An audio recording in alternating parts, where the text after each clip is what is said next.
Hello everyone, welcome back to my channel डीएफॉलिक 16। और आज मैं आपको कराने वाली हूँ 3 ज्योतिर्लिंग के दर्शन, त्र्यंबकेश्वर, भीमाशंकर और कृष्णेश्वर। साथ में उसके अलावा और भी कुछ जगहें हैं जिनके बारे में मैं आपको बताऊंगी। ये वीडियो एंड तक देखिएगा क्योंकि पूरी डिटेल वीडियो होने वाली है। सारे खर्चे, कहाँ क्या करना है, सब कुछ इसमें इंक्लूडेड। हमने स्लीपर बस की थी हैदराबाद से नासिक जाने के लिए, जिसका किराया मात्र 1300 रुपये था। अगर आप किसी और वे से बाय रोड और बाय ट्रेन भी जाना चाहते हैं, उसकी भी सुविधा अवेलेबल है। ये हमारी बस के अंदर की वीडियो है। क्लासिक करके कंपनी थी, मेक माई ट्रिप से बुक करी थी हमने। और बहुत कंफर्टेबल बस थी। करीबन 13 घंटे की जर्नी थी। शाम को 5 बजे हमने बोर्ड किया। नेक्स्ट डे हमको मॉर्निंग में 7 बजे के आसपास उसने हमें नासिक द्वारका सर्किल पे पहुंचा दिया था। और रात को खाने पीने के लिए, वॉशरूम्स के लिए, एक्सेट्रा के लिए काफ़ी देर रोका। बोर्ड किया था हमने मियाँपुर से हैदराबाद में। और भी उनके बोर्डिंग पॉइंट्स थे, आप रेफ़रेंस देख सकते हो। सबसे अच्छी बात ये थी कि इन्होंने रात को जिस रेस्टोरेंट पे रोका था, उसका खाना और टेस्ट सब कुछ बहुत अच्छा था। हमने सिंपल गोभी मंचूरियन, दाल और राइस लिया था, घी राइस, और साथ में लेमन टी लिया था। मैंने थोड़ी-सी क्लिप्स ऐड की है आप लोगों के रेफ़रेंस के लिए, ताकि आपको समझ में आए कि कैसा क्या था वहाँ पर। हमारा नासिक का उतरने का पॉइंट था द्वारका सर्किल, जो कि मेन हब है जहाँ पे ज़्यादातर प्राइवेट बसेस उतारती हैं। और वहाँ पे ही हमने एक होटल लिया था, पास में ही, लगभग 1 किलोमीटर की दूरी पे। होटल का लिंक मैं डिस्क्रिप्शन में ऐड कर दूँगी।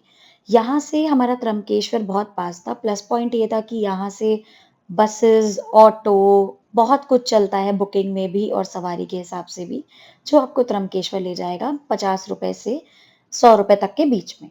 हमने ऑटो बुक करी थी त्र्यंबकेश्वर के लिए। हम 3 लोग थे, तो हमने ऑटो बुक करना सही समझा। और हमने ऑटो बुक की थी करीबन ₹350 में त्र्यंबकेश्वर के लिए, जो कि हमें द्वारका सर्किल से त्र्यंबकेश्वर तक ड्रॉप करके आई थी। हम लोग गए थे करीबन मार्च के एंड में, ऑलमोस्ट अप्रैल शुरू हो चुका था। बट बहुत गर्मी थी, बहुत ज़्यादा गर्मी थी।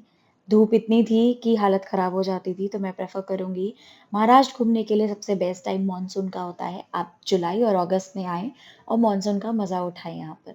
ये हम एक छोटे से स्टॉप पर रुके थे, जहाँ पे हमने लोकल फूड ट्राई किया था, जैसे कि धपाटा और वड़ा पाव और ऐसे ही कुछ-कुछ। बहुत अच्छा खाना था, नो डाउट। मुझे हर जगह महाराष्ट्र में खाना बहुत अच्छा मिला। फिर हम निकल चुके त्र्यंबकेश्वर के लिए वापस से।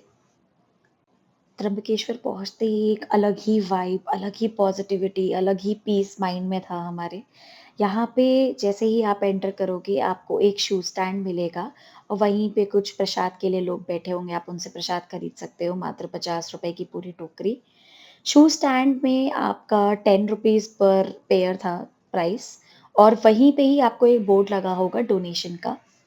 तो अगर आप एक नॉर्मल लाइन में जाते हो, तो आपको करीबन 4 से 5 घंटे में दर्शन होते हैं। बट क्योंकि टाइम की कमी की थी हमारे पास, तो हमने डोनेशन वाली लाइन से ज़्यादा ज़रूरी समझा, जिसमें ₹200 टिकट था। आप उसे ऑनलाइन भी बुक कर सकते हो, और आप अगर उसे ऑनलाइन नहीं बुक कर पाते हो, तो आप जाके काउंटर पे भी बुक कर सकते हो। काउंटर आपका करीबन मेन एरिया से लगभग 300 से 400 मीटर है। गोदावरी कुंड ज़रूर जाइएगा। बहुत से लोगों को मैंने सुना है कि वो त्र्यंबकेश्वर जाते हैं और गोदावरी कुंड नहीं ढूँढ पाते। तो जब आप ₹200 का डोनेशन टिकट लेने जाओगे, उसी रास्ते पे ही पहले गोदावरी कुंड पड़ता है। यहाँ पे मैंने ये क्यूआर अटैच किया है, यहाँ से आप अपने टिकट भी बुक कर सकते हो। और वापस उस गोदावरी कुंड से थोड़ा-सा आगे बढ़ोगे, तो आपको डोनेशन के टिकट बुक करने का काउंटर दिख जाएगा।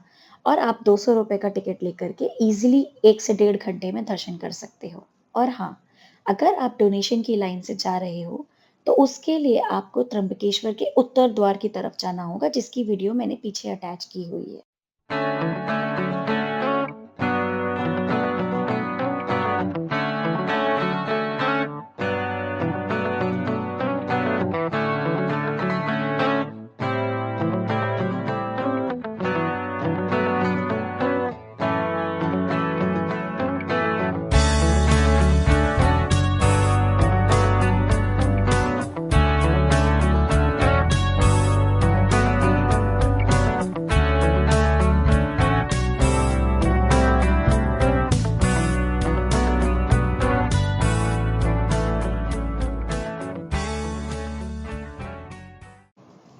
त्र्यंबकेश्वर महादेव पहुंचने के लिए आपको बीच में बहुत सारी लाइन पार करनी पड़ेगी, जिसमें आपको बीच में लाइव दर्शन देखने को भी मिलेगा। मैंने आप लोगों के लिए वीडियो अटैच कर दी है ताकि आप भी घर बैठे त्र्यंबकेश्वर महादेव की लाइव दर्शन कर पाए। प्लस एक बहुत अच्छी टिप दूंगी। त्र्यंबकेश्वर महादेव थोड़ी सी ऊंचाई पर है मेन मंदिर में। उन्हें देखने के लिए मंदिर में एक बड़ा सा शीशा लगा हुआ है, तो आप उस शीशे पे गौर करके उनके दर्शन करें, क्योंकि आपको शायद खड़े होकर के उनके दर्शन नहीं मिल पाएंगे। थोड़ा सा मंदिर से एग्जिट द्वार पे आगे जा कर के एक बहुत प्यारा सा सीनिक व्यू है, जहाँ पे ऐसे ही ताल है, बहुत सारी मछलियाँ हैं। आप वहाँ पे आटा उनको खिला सकते हैं और थोड़ा टाइम व्यतीत कर सकते हैं। ये मैंने कुछ आइसक्रीम और कुछ खाने-पीने की शॉप्स की वीडियोज़ डाली हुई हैं। वहाँ पे ऐसी पचासों शॉप्स हैं, आप जो भी खाओगे गारंटी है आपको अच्छा ही लगेगा वहाँ पे खाना। फिर हम चल दिए घाट की तरफ, थोड़ा-सा गर्मी में राहत पाने के लिए। आप चाहें तो यहाँ पे नहा भी सकते हैं और चाहें तो यहाँ बैठकर सनसेट एन्जॉय कर सकते हैं।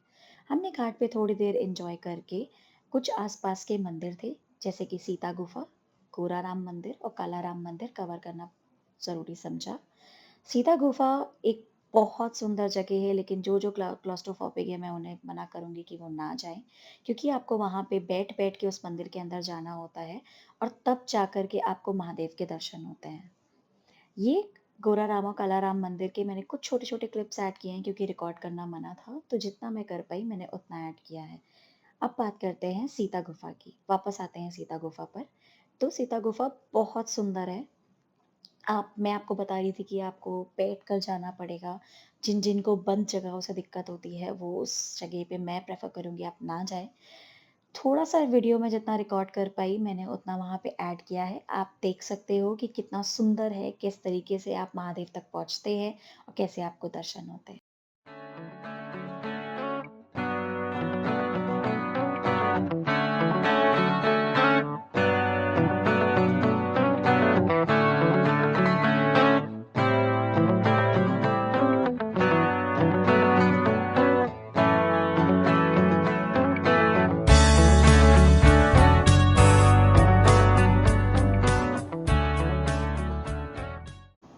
तीनों मंदिरों के दर्शन करने के बाद हम आ गए वापस घाट पे अपना समय काटने। उसके बाद घाट के आसपास खाने-पीने के बहुत ऑप्शंस थे। हमने बहुत कुछ नया ट्राई किया, जैसे कि पोगा आलू, चना आलू चाट, जिसकी वीडियो भी मैंने अटैच किया है और मानिए ये बहुत टेस्टी था। मात्र ₹20 में जो ये आपको दे रहे थे, शायद वो आपको इतना ईज़िली बड़े रेस्टोरेंट्स में भी नहीं मिलेगा। उसके बाद हम फाइनली गोदावरी घाट पे आ गए रात की आरती देखने के लिए। आप अगर नासिक जा रहे हैं तो मैं आपको रेकमेंड करूँगी कि ये बिल्कुल मिस ना करें। बहुत अच्छा एक्सपीरियंस है, गूज़बम्प्स एक्सपीरियंस है। आप जो पॉज़िटिविटी, जो वहाँ पे फ्रेशनेस फ़ील करोगे, शायद पूरे दिन की थकान भी आपकी मिट जाएगी इसको देखने के बाद। और शाम की आरती देखने के बाद हमने अपना दिन यहीं ख़त्म किया। रात को होटल में जाके सो के सुबह 4 बजे अपना दिन शुरू करते हुए हम वापस से निकल चले द्वारका सर्किल की तरफ, जहाँ से हमें हमारी दूसरी बस यानी कि नासिक से औरंगाबाद जाने की बस मिलने वाली थी, जो कि स्लीपर बस थी और जिसका किराया मात्र ₹475 था। ये बस भी स्टार लाइन की हमने मेक माई ट्रिप के थ्रू बुक की थी। आपको डिटेल्स चाहिए हो तो आप मेक माई ट्रिप पे जा कर के देख सकते हैं। 4 बजे बोर्ड करने के बाद इसने हमें करीब सुबह 7 बजे के आसपास नगर नाका पे उतार दिया, जहाँ से हमने लोकल बस पकड़ कर के कृष्णेश्वर के लिए निकल गए। याद रखिए, कृष्णेश्वर में कोई भी वीआईपी टिकट जैसी सुविधा नहीं है, बट हाँ, वहाँ की लाइन आपको थोड़ी मिलेगी और चलती हुई लाइन मिलेगी। हमारे भी दर्शन मात्र 1 से डेढ़ घंटे में हो गए थे। और हाँ, सबसे इम्पोर्टेंट, कृष्णेश्वर में मोबाइल ले जाना या कोई भी डिवाइस ले जाना अलाउड नहीं है। सो उससे पहले आपको जो भी लॉकर मिले, जो भी आपको सुविधाजनक लगे, आप वहाँ पे अपना मोबाइल और अपनी बिलॉन्गिंग सबमिट कर सकते हैं। बस आप अपना वॉलेट और कुछ पैसे लेकर के ही मंदिर में जा सकते हैं।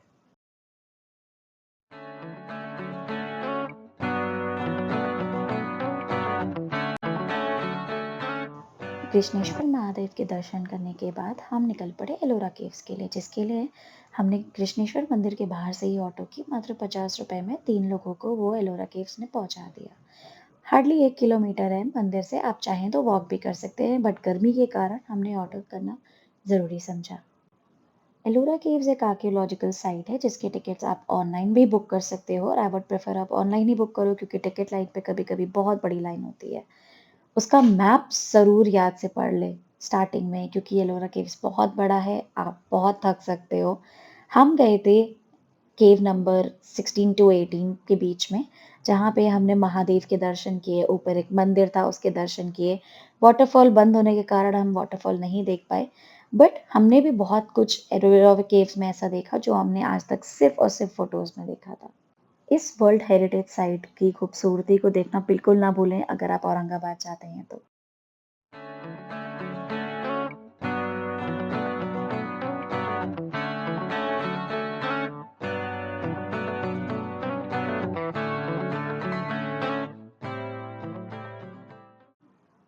एलोरा केव्स में खाने-पीने के लिए एक उनकी खुद की कैंटीन है जिसका लुत्फ़ आप उठा सकते हो, जिनके प्राइसेस भी बहुत नॉर्मल और खाना अच्छा है, क्योंकि थकने के बाद भूख तो लगती ही है ना यार। एलोरा केव्स का एंट्री टिकट 3 लोगों का मोटा-मोटा कुछ यही ₹110 के आसपास हमारा पड़ा था, और वहाँ से निकलने के बाद हमने बस पकड़ी। बस हमने पकड़ी थी कृष्णेश्वर मंदिर के पास से ही, हम वापस कृष्णेश्वर मंदिर गए थे, जहाँ से औरंगाबाद मेन बस स्टेशन तक के लिए बस चलती है, और वहाँ से आप अपनी ऑटो करके कहीं भी जा सकते हो। हम ऑटो करके औरंगाबाद रेलवे स्टेशन पे आ गए क्योंकि हमारी पुणे की ट्रेन थी ओवरनाइट जर्नी की।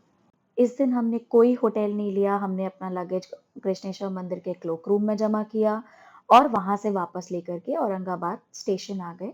रात भर की हमारी जर्नी थी, रात को करीबन 8:30 बजे की हमारी ट्रेन थी, जो कि सुबह 5 बजे पुणे पहुँचा रही थी। 5 बजे पुणे पहुँचने के बाद हमने उनका ये बहुत टेस्टी तरी पोहा खाया, जो कि सिर्फ़ और सिर्फ़ ₹30 का था, लेकिन वो इतना टेस्टी और इतना फिलिंग था कि मैं उसका ज़ाहिर नहीं कर सकती कि वो कितना टेस्टी था।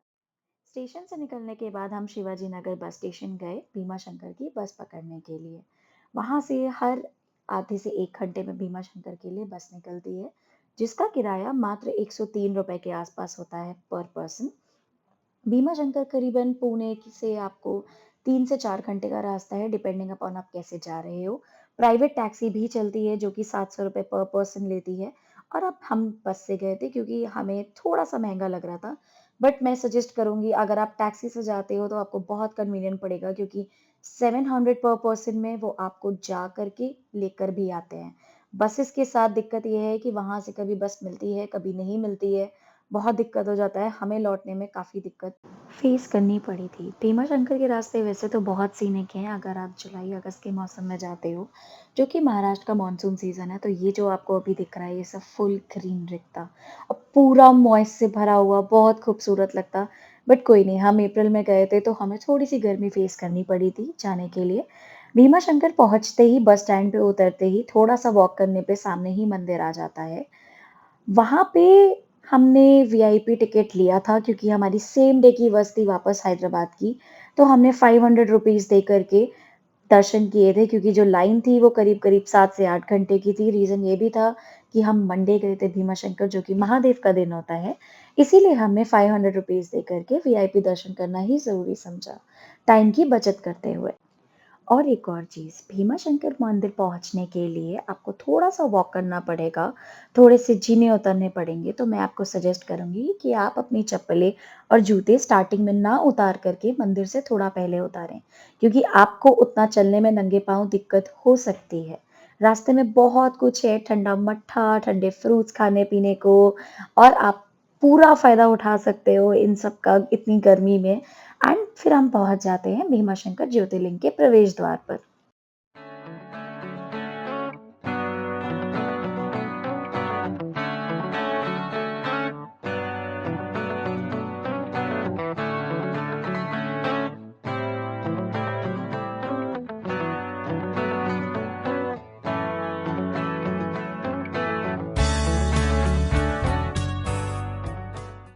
भीमाशंकर जी के दर्शन करने के बाद हमें सेम डे पुणे निकलना था, तो हमने तुरंत बस पकड़ी और हम पुणे के लिए वापस निकल गए थे। पुणे निकलने के बाद हमारी बस जो थी करीबन रात की 11:30 बजे की थी, जो कि हमें नेक्स्ट डे मॉर्निंग में 10 बजे के आसपास हैदराबाद छोड़ने वाली थी, जिस बस का किराया लगभग ₹1400 के आसपास था। ये शिव कैलाश है, पुणे का बहुत फेमस, पुणे स्टेशन के जस्ट सामने कुल्फ़ी भंडार, जिनकी कुल्फ़ी, जिनके शेक्स और स्पेशली जिनका फ्रूट कस्टर्ड बहुत टेस्टी था। रील्स में देखने के बाद पहली बार ट्राई किया, बट अमेज़िंग था। अगर आपको मेरी ये 3 दिन की 3 ज्योतिर्लिंग की आइटनरी पसंद आई हो, तो वीडियो को लाइक करें, सब्सक्राइब करें एंड प्लीज़, प्लीज़, प्लीज़ बहुत सारा प्यार दें। Thank you.